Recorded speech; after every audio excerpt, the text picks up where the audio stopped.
안녕하십니까, 차구영 목사입니다. 오늘은 예수 이야기 60번째 순종과 믿음이라는 제목으로 예수 이야기를 하겠습니다. 홍해를 건넌 이스라엘 백성들이 하나님을 거스리고 죄를 범한 후에도 끝없이 하나님을 원망하였습니다. 광야에서 하나님을 원망하는데 한 번도 아니고 두 번도 아니고 몇 번이나 원망하죠?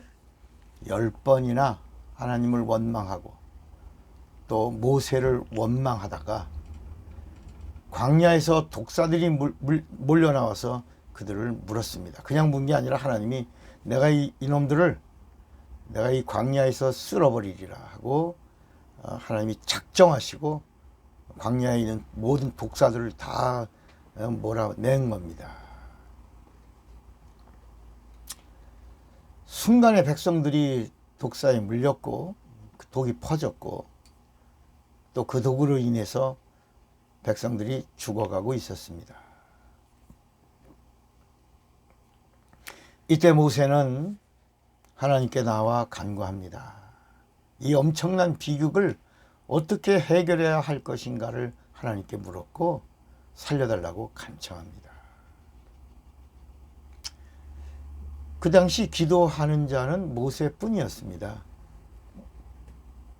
하나님은 이스라엘 민족을 선택하셨지만 그 중에 단 한 사람 모세하고만 소통하신 겁니다. 이스라엘 백성 많이 있지만 사무엘이라고 하는 선지자 하나하고만 소통하신. 그러니까 구약에는 기도자가 단 한 명입니다. 여호수아와 소통하시고 엘리야와 엘리사와 소통. 이렇게 각각 단 한 사람과만 소통한 겁니다. 그래서 구약에는 기도가 없지만 유일하게 한 사람만 하나님이 선택하여 기도자로 세운 겁니다. 그래서 사무엘이 내가 기도자로 선택함을 받았는데 내가 기도하지 않는 죄를 범하지 않기를 원한다. 이런 고백도 있는 겁니다. 그러니까 하나님께 나가서 간구합니다. 살려주세요. 살려주세요.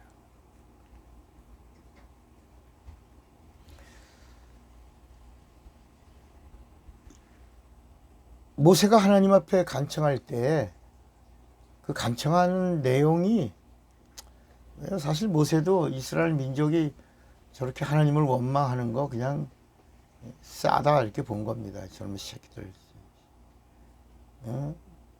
이렇게 바다를 육지같이 건너고 10가지 재앙부터 시작해서 인도해 주셨는데 끝없이 하나님을 원망하니까 그런 고백들 아주 죽어도 쌉니다.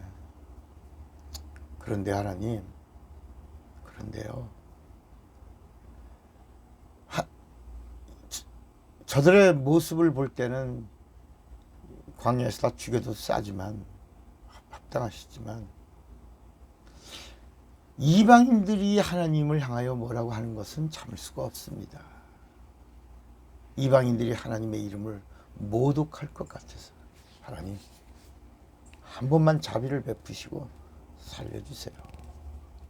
그래서 하나님이 여호와 하나님이 듣고 뜻을 돌이키죠. 여러분 구약에는 하나님이 뜻을 돌이킵니다. 이게 천사이기 때문입니다. 천사이기 때문에 뜻을 돌이키기도 합니다. 그러나 신약에서는 참 하나님이십니다. 절대로 정하신 것을 뜻을 돌이키시는 적이 없습니다. 하나님의 법은 진리입니다. 이걸 잘 알아야 합니다. 구약에는 이렇게 뜻을 돌이킨다. 그러니까 그런 이야기가 많이 나옵니다. 멸망시키려고 그러다가 쓸어버리리라 그러다가 뜻을 돌이키시고 이런 다시 단어가 나오지만 신약에는 없습니다. 은혜를 주셨는데 은혜를 저버리거나 은혜를 모독하면 다시는 기회가 회개도 없습니다. 그래서 성령 해방죄에는 회개도 없고 핏부림도 없는 겁니다. 진리이기 때문입니다. 그래서 하나님이 모세에게 답을 주십니다. 그래 내가 자비를 베풀겠다. 그리고 모세에게 급히 구리뱀을 만들어 지팡이 위에 매달아라. 그리고 바라봐라. 장대에 매달린 구리뱀을 바라보면 살리라. 그래서 누구든지 순종하고 장대 위에 매달린 구리뱀을 쳐다보기만 하면 생명을 얻도록 하신 겁니다. 이 독사에게 물려서 구리뱀을 쳐다보고 깨끗이 회복된 사람이 이제 장막에 들어가서 이 사실을 전합니다. 여보게, 바라보면 살아. 바라보게. 앓고 있는 독이 퍼져서 앓고 있던 친구가 이 사람은 뭔 소리야, 소용없어. 내 이마에 손을 얹어보게. 고열로 머리가 깨질 것 같네. 게다가 내 몸이 불덩어리처럼 되고 고통 겪고 있잖아. 난 그것을 바라볼 힘도 없네. 지금 내가 죽어가 있는 모습을 자네가 두 눈으로 똑똑히 보고 있지 않나? 그러나 한 사람이 말합니다. 여보게, 바라보기만 하게. 바라보기만 하면 되네. 글쎄, 바라보기만 하면 된다니까. 나도 바라보고 이렇게 치료되지 않았나? 바라봐라. 이 사람은 친구를 부축해서 장막 입구 쪽으로 나옵니다. 자, 바라보기만 하게. 더 늦기 전에. 안타까워 재촉합니다. 그 친구가 친구의 말을 듣고 바라봅니다. 순간에 새로운 빛이 눈 속으로 빨려 들어오고 자신의 육체 속에 신기한 기운이 감싸고 있음을 체험하며 자기가 이 저주에서 이 사망에서 구원받았다는 것을 알게 됩니다. 여러분, 순종과 믿음을 어떻게 설명할 수 있습니까? 인간의 믿음은 신념이고 하나님의 믿음은 신앙입니다. 하나님은 인간을 믿지 않으셨습니다. 하나님은 이 세상에서 인간을 믿지 않으십니다. 의인은 없나니 하나도 없다라는 이 말씀은 믿을 놈이 인간에게는 전혀 아무도 없다는 말씀입니다. 그래서 하나님이 믿을 자를 이 땅에 보내신 겁니다. 그분이 예수입니다. 하나님은 예수만 믿으시고, 예수가 누구냐? 하나님의 믿음입니다. 예수가 하나님의 생명입니다. 예수가 하나님의 빛입니다. 그러니까 인간의 마지막에 하나님은 예수를 찾으시는 겁니다.